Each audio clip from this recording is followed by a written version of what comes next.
Our immigration statutes are not, they're not some third-rate laws that you can violate without consequence. A reporter catches Senator Kennedy in the hallway with one question about the DHS shutdown vote.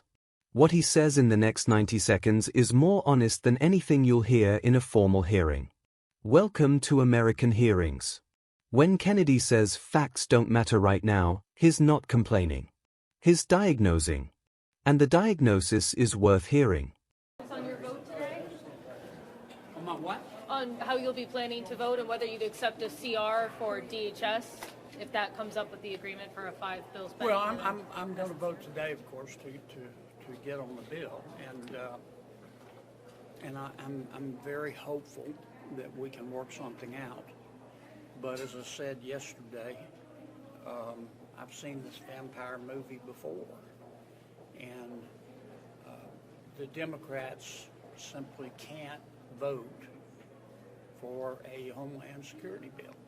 Now, if they were voting on the facts, they would be able to vote for it easily, because this bill, not passing this bill will not defund ICE, and they know that. We funded ICE in the One Big Beautiful Bill. In fact, the most important thing in the current DHS bill is FEMA and flood control.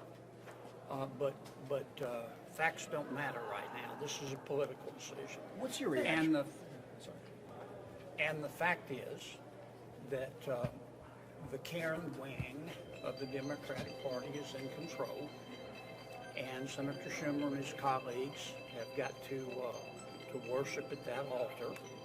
And the Karen wing of the party wants to defund ICE, just like they wanted to defund the police. Therefore, the Democrats have got to vote against the bill. But Senator, what I've said a number of times is I'd be delighted if we could pass all 6 bills, but if we can't, I don't want to lose all 6. I think we ought to pass 5 and try to continue working on the DHS bill. but Senator, do you think that there should be reforms to federal ICE reforms? Well, basically, I haven't looked at the details. I've looked at the top lines. I'm not going to support what Senator Schumer wants. He knows we're not going to accept it. I mean, ultimately, what they want to do is defund ICE because they believe in open borders. And I'm not going to do anything to further that position because I just don't agree with it. Senator, do you think that there should be any reforms to the federal agency of ICE? Do you believe there should be any reforms to that federal agency? I'm not going to try to, well, every federal agency can be improved, but I'm not going to try to make reforms with a gun at my head. I'm not going to do it. Here's the bottom line, whether you like it or not. You don't have to be Einstein's cousin to know that illegal immigration is illegal. And those of us who say no one is above the law have to concede that people in our country illegally are not above the law either. Our immigration statutes are not, they're not some third-rate laws that you can violate without consequence. We need to enforce our immigration laws. Now, having said that, those laws, how you enforce them makes a difference.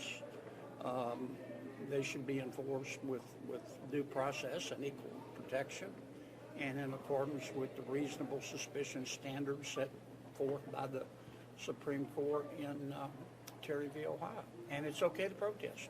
It's not okay to protest violently. You see what the situation is like. It's a powder keg.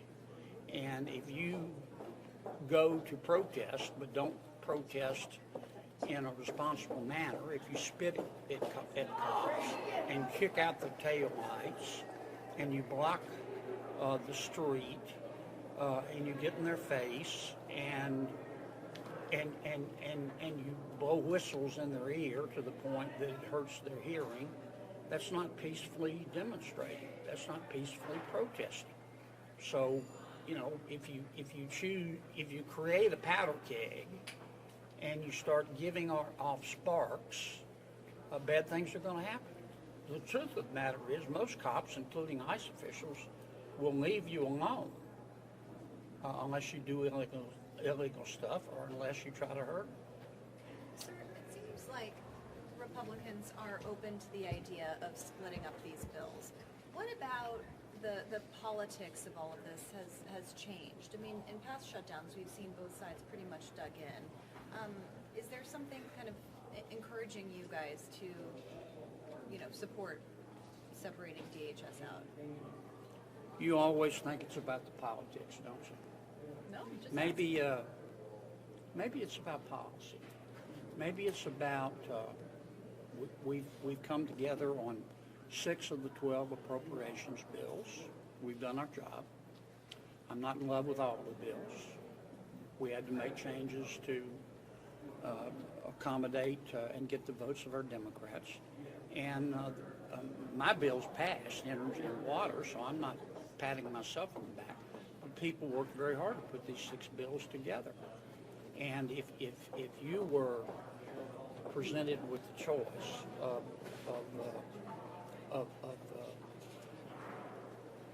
killing all 6 bills or passing 5 and postponing 1, I think as a rational person you would choose door number 2.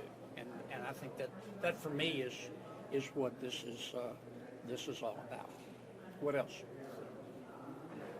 Anything? Okay. See you later. Welcome back to American Hearings. Kennedy opens by confirming his voting to get on the bill, procedurally straightforward.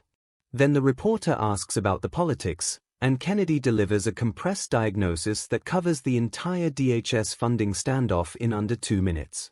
His central claim: this isn't a debate about ICE reform or oversight or efficiency.